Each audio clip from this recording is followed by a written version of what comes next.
RCB ಅಭಿಮಾನಿಗಳಿಗೆ ಸಿಗುತ್ತಾ good news. Chinnaswamy ಸ್ಟೇಡಿಯಂನಲ್ಲಿ ಕ್ರಿಕೆಟ್ಗೆ ಅನುಮತಿ ಸಿಗುತ್ತಾ ಹಾಗಾದ್ರೆ? ಎಸ್, ಆರ್ಸಿಬಿ ಅಭಿಮಾನಿಗಳಿಗೆ ಗುಡ್ ನ್ಯೂಸ್ ಏನಾದ್ರೂ ಸಿಗುತ್ತಾ? ಚಿನ್ನಸ್ವಾಮಿ ಸ್ಟೇಡಿಯಂನಲ್ಲಿ ಕ್ರಿಕೆಟ್ಗೆ ಅನುಮತಿ ಸಿಗುತ್ತಾ ಹಾಗಾದ್ರೆ? ಹಿಂದೆ ಕಾಲ್ ತುಳಿತದ ದುರಂತದಿಂದ ಕ್ರಿಕೆಟ್ ಮ್ಯಾಚ್ಗೆ ಬ್ರೇಕ್ ಹಾಕಲಾಗಿತ್ತು. ಐಪಿಎಲ್ ಸೇರಿ ಎಲ್ಲಾ ಮಾದರಿಯ ಕ್ರಿಕೆಟ್ಗೆ ಈಗ ಗ್ರೀನ್ ಸಿಗ್ನಲ್ ಸಿಗಬಹುದಾ? ಕ್ರೀಡಾಂಗಣದಲ್ಲಿ ಮ್ಯಾಚ್ಗೆ ಅವಕಾಶ ನೀಡಬೇಕು. ಕ್ರಿಕೆಟ್ ಅಭಿಮಾನಿಗಳಿಂದ ಹೆಚ್ಚಾಗ್ತಿದೆ ಇಂಥ ಕೂಗು. ಎಸ್, ಆರ್ಸಿಬಿ ಬಗ್ಗೆ ಅಭಿಮಾನಿಗಳು ಯಾವಾಗಲೂ ನಮ್ಮ ಚಿನ್ನಸ್ವಾಮಿ ಸ್ಟೇಡಿಯಂನಲ್ಲಿ ಆಗಲಿ ಅನ್ನುವಂಥ ಅಭಿಲಾಷೆಯನ್ನ ಹೊಂದಿದ್ದಾರೆ. ಸಿಎಂ ಡಿಸಿಎಂ ಭೇಟಿಯಾಗಿ ಕೆಎಸ್ಸಿಎ ಅಧ್ಯಕ್ಷರ ಚರ್ಚೆಯೂ ಆಗ್ತಿದೆ. ಸರ್ಕಾರದ ನಡೆ ಏನು ಎಂಬುದು ಸಾಕಷ್ಟು ಕುತೂಹಲವನ್ನ ಮೂಡಿಸಿದೆ.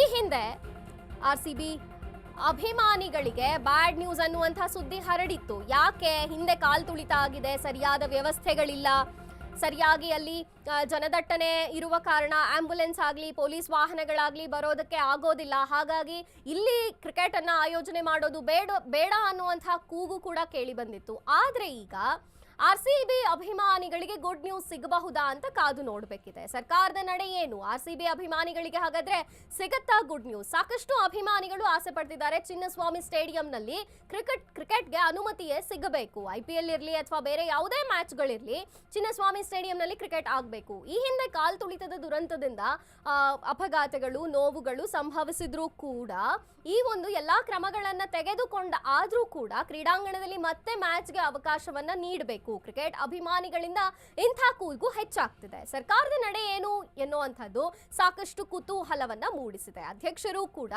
ಸಿಎಂ ಡಿಸಿಎಂ ಭೇಟಿಯಾಗಿ ಚರ್ಚೆಯನ್ನ ಮಾಡ್ತಾರೆ. ಅಧ್ಯಕ್ಷರು ಚರ್ಚೆಯನ್ನ ಮಾಡಿದ್ದಾರೆ. ಸರ್ಕಾರದ ನಡೆ ಏನು ಅನ್ನೋದು ಮಾತ್ರ ಸಾಕಷ್ಟು ಕುತೂಹಲವನ್ನ ಹುಟ್ಟಿಸಿದೆ.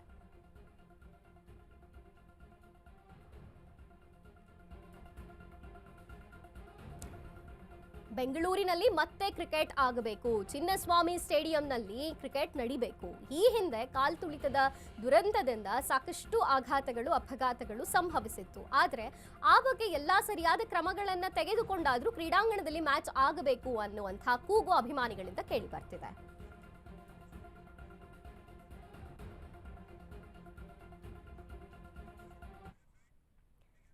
ಬೆಂಗಳೂರಿನಲ್ಲಿ ಮತ್ತೆ ಕ್ರಿಕೆಟ್ ಆಡಿಸುವ ಬಗ್ಗೆ ಚರ್ಚೆ ಶುರುವಾಗಿದೆ. ಬೆಳಗಾವಿಯಲ್ಲಿ ಡಿಸಿಎಂ ಡಿಕೆ ಶಿವಕುಮಾರ್ ಅವರು ಹೇಳಿಕೆಯನ್ನ ನೀಡಿದ್ದಾರೆ. ಕೆಎಸ್ಸಿಎ ಅಧ್ಯಕ್ಷರನ್ನ ಭೇಟಿ ನೀಡಿ ಮನವಿ ಮಾಡಿದ್ದಾರೆ. ಸಂಪುಟದಲ್ಲಿ ಚರ್ಚೆ ಮಾಡಿ ತೀರ್ಮಾನ ಮಾಡ್ತೇವೆ. ಬೆಂಗಳೂರಿನಲ್ಲಿ ಕಾಲ್ ತುಳಿತ ಅವಘಡದಿಂದ ನಡೆಬಾರದಿತ್ತು. ಕಾಲ್ ತುಳಿತ ಅವಘಡ ಆಗೋಯ್ತು, ಆದ್ರೆ ಮಾರ್ಗಸೂಚಿ ಮೂಲಕ ಎಲ್ಲಾ ಸರಿಪಡಿಸಿಕೊಳ್ಬೇಕಿದೆ ಅಂತ ಡಿಸಿಎಂ ಡಿಕೆ ಶಿವಕುಮಾರ್ ಅವರು ಹೇಳಿಕೆಯನ್ನ ನೀಡಿದ್ದಾರೆ. ನೂತನವಾಗಿ ಆಯ್ಕೆಯಾಗಿರುವಂತ ಕೆಸಿ ಅಧ್ಯಕ್ಷರು